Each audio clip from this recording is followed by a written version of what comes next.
ప్రస్తుతం మనం ప్రభుత్వం మరోసారి హైదరాబాద్ నడిబొడ్డున ఒక విధ్వంసం సృష్టించబోతా ఉన్నది.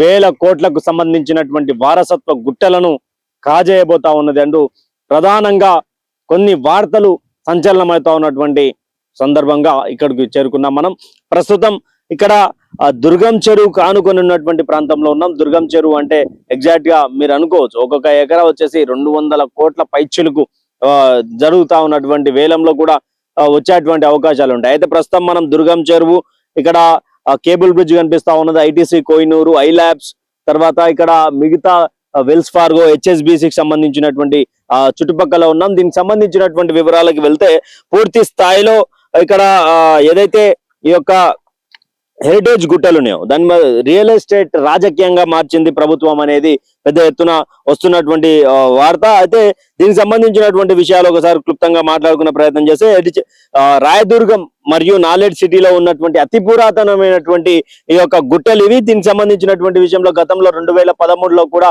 ఒక కమిటీ వేశారు. కమిటీ వేసినటువంటి సందర్భం కూడా చూసాం. తర్వాత 6,000 కోట్లకు పైగా ఈ యొక్క స్కామ్ జరుగుతుంది అంటూ కూడా ప్రధాన పత్రికలో వచ్చినటువంటి సందర్భం ఇది. అయితే ఇక్కడ 2013 వారసత్వ గుట్టలను రక్షించాలని కమిటీలు చెప్పినప్పటికీ కూడా బేఖతారు చేస్తూ ప్రస్తుతం ఉన్నటువంటి ప్రభుత్వం సూచనలను, అంటే ఆ రోజు కమిటీ చెప్పినటువంటి సూచనలను పక్కన పెట్టి సుమారు 80.58 ఎకరాల వారసత్వ సంపదను ప్రమాదంలో పడేస్తుందంటూ కూడా కొంత పర్యావరణ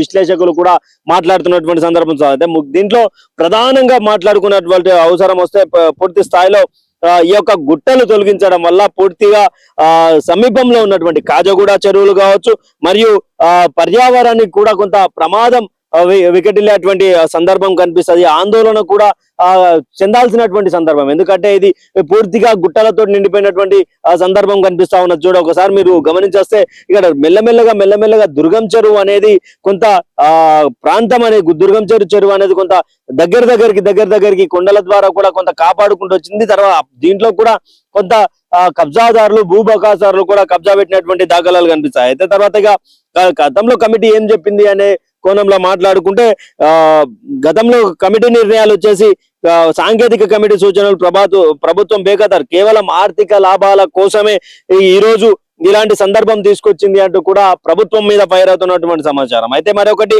ఈ యొక్క దీంట్లో మ్యాప్లు క్లియర్ గా ఇస్తా ఉన్నారు. ఆ మ్యాప్లు కూడా మీరు పక్కన చూడొచ్చు.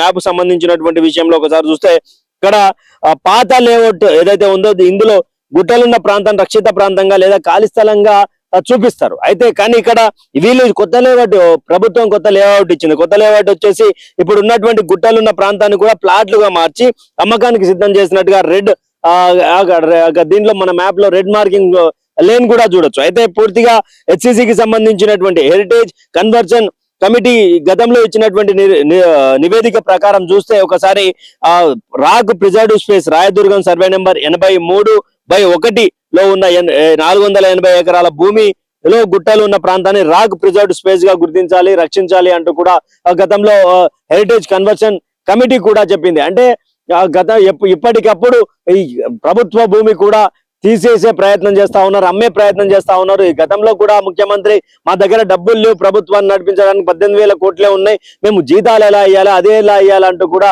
చెప్పినటువంటి. కానీ ఒక్కసారిగా ఈ హెరిటేజ్ కన్వర్షన్ కమిటీ ఏదైతే గతంలో చెప్పిందో రాక్ ప్రిజర్వ్డ్ స్పేస్ ఏదైతే దానికి సంబంధించినటువంటి విషయంలో కొంత బిల్డింగులు కూడా వెలిసేటువంటి సందర్భం కనిపిస్తా ఉన్నది. అంటే దీనికి బ్యాక్ సైడ్, ఈ యొక్క కొండలకు బ్యాక్ సైడ్ అది ఉన్నది. అంటే పాత లేఅవుట్ ప్రకారం చూస్తే ఎక్కడ కూడా ఖాళీ స్పేస్ కానీ వెంచర్ వేయడానికి కానీ ఎక్కడ కూడా బిల్డింగులు కట్టడానికి కానీ అనుమతి లేదు. కానీ ఇప్పుడున్నటువంటి ప్రభుత్వం ఇచ్చినటువంటి దాని ప్రకారం చూస్తే ఒకసారి బిల్డింగులు, పెద్ద బిల్డింగులు వెలిసినటువంటి ప్రాంతం ఇది. అంటే మొత్తానికి కూడా ఎందుకు ప్రభుత్వం ఇలాంటి పరిస్థితి తీసుకొచ్చింది అంటే డబ్బులు లేవు. డబ్బులకు సంబంధించినటువంటి విషయం చూస్తే అంటే ఇక నిర్లక్ష్యం అయితే చాలా క్లియర్ గా కనిపిస్తా ఉన్నది ప్రభుత్వానికి సంబంధించి. డబ్బుల విషయంలో కావచ్చు, ప్రతిదీ 2.5 సంవత్సరాల పాలనకు సంబంధించినటువంటి విషయంలో కావచ్చు. ఒకసారి ఇక్కడ అంటే ఈ యొక్క స్పేస్ లో కూడా బస్సు పార్కింగ్ సంబంధించినటువంటి విజువల్ కూడా మనకు కనిపిస్తుంది. గతంలో కూడా ఇక్కడ ఏదైతే ఐటీసీ కోహినూర్ సంబంధించినటువంటి ఫుడ్ వెండర్స్ ఉంటారో ఫుడ్ వెండర్స్ సంబంధించినటువంటి వాళ్ళను కూడా తీసుకొచ్చి ఇక్కడ వేయడం, తర్వాత బస్సులకు సంబంధించినటువంటి పార్కింగ్ కావచ్చు, కొంత ఖాళీ స్పేస్ కనిపిస్తా ఉన్నది. కొంత మనం ఇక్కడే ఎగ్జాక్ట్ గా ఉన్నాం. పూర్తి స్థాయిలో ఈ యొక్క ఫ్లాట్లుగా మార్పు చేసి ఆర్థిక కోణం లెక్కలో చూసుకుంటే 30 ఎకరాలకు 6,000 కోట్ల రూపాయల లెక్క వచ్చే సందర్భం కనిపిస్తుంది. ఎందుకంటే ఎకరా దాదాపు 200 కోట్ల రూపాయలు కనిపిస్తాయి. 200 కోట్ల రూపాయలు ఇక్కడ ఎకరాకు వెచ్చించేటువంటి అవసరం కూడా ఉంటది రాజకీయ నాయకులకు కావచ్చు, రియల్ ఎస్టేట్ వ్యాపారంలో ఉన్నటువంటి. అయితే ఇక్కడ ఉన్నట్టు ముప్పు దాదాపు ఇక చుట్టుపక్కల ఉన్నటువంటి ప్రాంతాలకు కూడా మంచిగా ఉంది. ముఖ్యంగా గుట్టలను తొలగించడం వల్ల భూగర్భ జలం ఏదైతే గుట్టలను ఒక్కసారిగా వారసత్వ గుట్టల నుంచి వస్తున్నటువంటి సందర్భం నుంచి ఒక్కసారిగా తీసేస్తే భూగర్భ జలం మట్టపు కూడా పడిపోయే అవకాశాలు ఉంటాయి. తర్వాత ఈ చెరువుల ఉనికికి ప్రమాదం ఏర్పడుతుంది అంటూ కూడా పర్యావరణవేత్తలు కూడా ఆందోళన వ్యక్తం చేస్తా ఉన్నారు. అంటే మరి ముఖ్యంగా ఈ యొక్క వారసత్వ గుర్తింపు ఎందుకు ఇచ్చారు అంటే ఈ దక్కన్ పీఠభూమికి చెందిన అరుదైన రాతి నిర్మాణాలు కావడం, తర్వాత వీటి ధ్వంసం చేస్తే ఇలాంటి వాటిని ధ్వంసం చేసే పునరుద్ధరించడం సాధ్యం కాదని హెచ్చరిస్తా ఉన్నారు. అంటే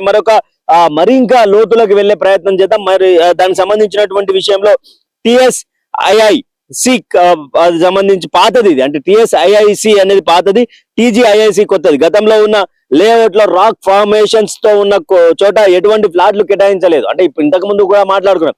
అంటే గతంలో TSIIC ఇచ్చినటువంటి లేఅవుట్లు ఎక్కడ కూడా ఫ్లాట్లు కేటాయించలేదు. కానీ TGIIC ఇచ్చినటువంటి కొత్త లేఅవుట్ లో మాత్రం ఇక్కడ ఈ యొక్క కొత్త ఫ్లాట్లు కనిపించాయి. అయితే దీనికి సంబంధించినటువంటి విషయంలో కమర్షియల్ ఫ్లాట్, మరి అది ఒక కమర్షియల్ ఫ్లాట్ గా real estate Revanth Reddy real estate దందా చేస్తున్నారని ప్రతిపక్షాలు ఆరోపిస్తున్నప్పటికీ కూడా రేవంత్ ఇప్పటి వరకు నిన్న మాట్లాడినటువంటి మాటలో ఫ్యూచర్ సిటీ కట్టలేడు, ఏం కట్టలేడు అని నా మీద ఏడ్చేటటువంటి వాళ్ళకు నేను ఫ్యూచర్ సిటీ కట్టి చూస్తా, వాళ్ళ ఏడుపే నా ఎదుగుదల అంటూ కూడా ఒక ముఖ్యమంత్రి మాట్లాడడం కూడా కొంత విడ్డూరకరమైనటువంటి పరిస్థితి తీసుకొస్తుంది. అయితే ఈ యొక్క సాంకేతిక కమిటీ కూడా మరోసారి దాంట్లో ఏం హెచ్చరించారంటే HCCకి సంబంధించినటువంటి 50 మీటర్ల బఫర్ జోన్, చెరువులకు సంబంధించినటువంటి పరివాహక ప్రాంతాలు లేదా గుట్టల వద్ద కనీసం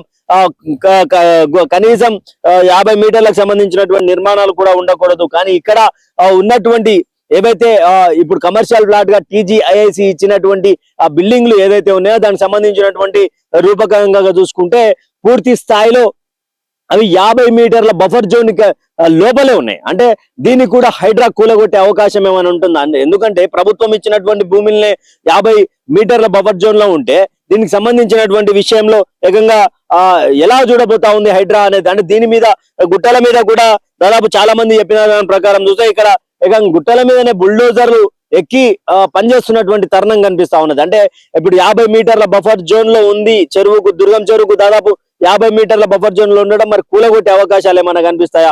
దీని మీద హైడ్రా ఎలాంటి యాక్షన్ తీసుకుపోతా ఉన్నది? ఓన్లీ పేదల ఇండ్ల మీదకి హైడ్రానా, లేకపోతే బడా బాబులు రియల్ ఎస్టేట్ వ్యాపారులు ముఖ్యమంత్రి గారు అమ్ముతున్నటువంటి ఈ భూములు, ప్రభుత్వం అమ్ముతున్నటువంటి ఈ భూముల మీద హైడ్రా ఎలా చలాయించబోతా ఉన్నది, ఎలా యాక్షన్ తీసుకోబోతా ఉన్నది కూడా కొంత ఉత్కంఠమైనటువంటి పరిస్థితి ఉండబోతా ఉంది. రంగనాథ్ గారు దీని మీద ఎలా అంటే దీని మీదకి మరొక సందేశం ఏంటంటే జలమండలి పంపింగ్ స్టేషన్లు ఇక్కడ ఉన్నటువంటి గుట్టలను కాపాడడం వల్ల దుర్గం చెరువు, కాజాగూడ చెరువులకు సహజ సిద్ధమైనటువంటి నీటి ప్రవాహం, న్యాచురల్ డ్రైనేజ్ అందుతుంది. వీటిని తొలగిస్తే ఆ చెరువులు ఎండిపోయే ప్రమాదం కూడా ఉంది అంటూ కూడా కొంత పర్యావరణవేత్తలు ఆందోళన చేస్తున్నటువంటి విషయం. అయితే ఇక్కడ ఒక్కొక్క ఎకరా వచ్చేసి 200 కోట్లను మాట్లాడుకుందాం. తర్వాత మురుగునీటి సమస్య కూడా గుట్టలను పిండి చేయడం వల్ల, అంటే ఈ యొక్క గుట్టలను తీసేయడం వల్ల పూర్తిగా వర్షం పడినప్పుడు కానీ నీరు వెళ్ళడానికి మార్గ మధ్యంలో ఐటీ కారిడార్స్ ఉన్నాయి. పూర్తిగా ఇవన్నీ కూడా పూర్తిగా నిండిపోయేటువంటి సందర్భం కనిపిస్తుంది. ఇక దీనికి సంబంధించి అంటే హెరిటేజ్ కన్వర్షన్ కమిటీకి సంబంధించినటువంటి విషయంలో పూర్తి స్థాయిలో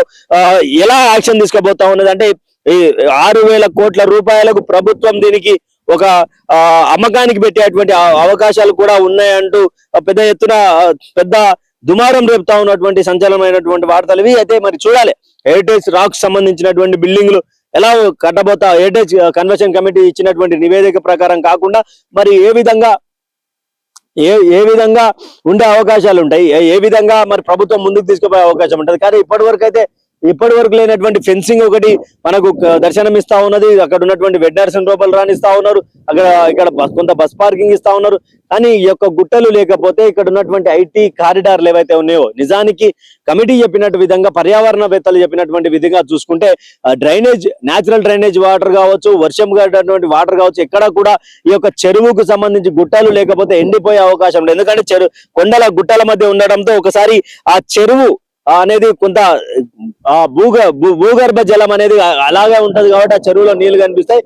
ఒకసారి కనుక ఈ కొండలను పిండి చేస్తే మాత్రం ఈ యొక్క ఐటీ కారిడార్లు ఉన్నటువంటి ప్రాంతంలో పూర్తిగా రోడ్లు మొత్తం జలదిగ్భ్రమ అవకాశం ఉంటది. ఇక చిన్నపాటి వర్షం పడినా కూడా మాదాపూర్ ఏదైతే ఉందో, మాదాపూర్ సంబంధించినటువంటి ఆ petrol bunk, Indian oil petrol bunk నుంచి చూసుకుంటే దుర్గం చెరువు మెట్రో కింది నుండి ఇక్కడ ఇనార్బిట్ మాల్ రోడ్ లో పోయే రోడ్ లో చూసుకుంటే ఒకసారిగా మొత్తం నిండిపోయేటువంటి సందర్భం కనిపిస్తుంది. బస్సులు ఆగిపోయినటువంటి సందర్భాలు ఉంటాయి, వెహికల్ ఖరాబ్ అయినటువంటి సందర్భాలు ఉంటాయి. చిన్నపాటి వర్షానికి అలాంటి పరిస్థితి వస్తే మరి ఇలాంటి వారసత్వ గుట్టలను హెరిటేజ్ కమిటీ, కన్వర్జన్ కమిటీకి సంబంధించినటువంటి గుట్టలను తీసేస్తే ఎలాంటి ప్రభావం ఉండబోతా ఉన్నదనే కోణంలో కూడా కొంత పర్యావరణవేత్తలు ఆందోళన వ్యక్తం చేసినప్పటికీ కూడా ఎవరి మాటలు కూడా, అంటే 2013 సంబంధించినటువంటి కమిటీకి ఇచ్చినటువంటి సూచనలే కాకుండా అన్ని కూడా బేఖతారు చేస్తూ ప్రభుత్వం తీసుకున్నటువంటి నిర్ణయాల మీద మరి ఎలా ఆలోచన చేయబోతా ఉన్నారు, దీనిపై ఎలా ఏమైనా ఫైట్ చేయబోతా ఉన్నారా అనే కోణంలో కూడా కొంత చర్చలు జరుగుతా ఉన్నాయి. మరి ఈ సందర్భంలో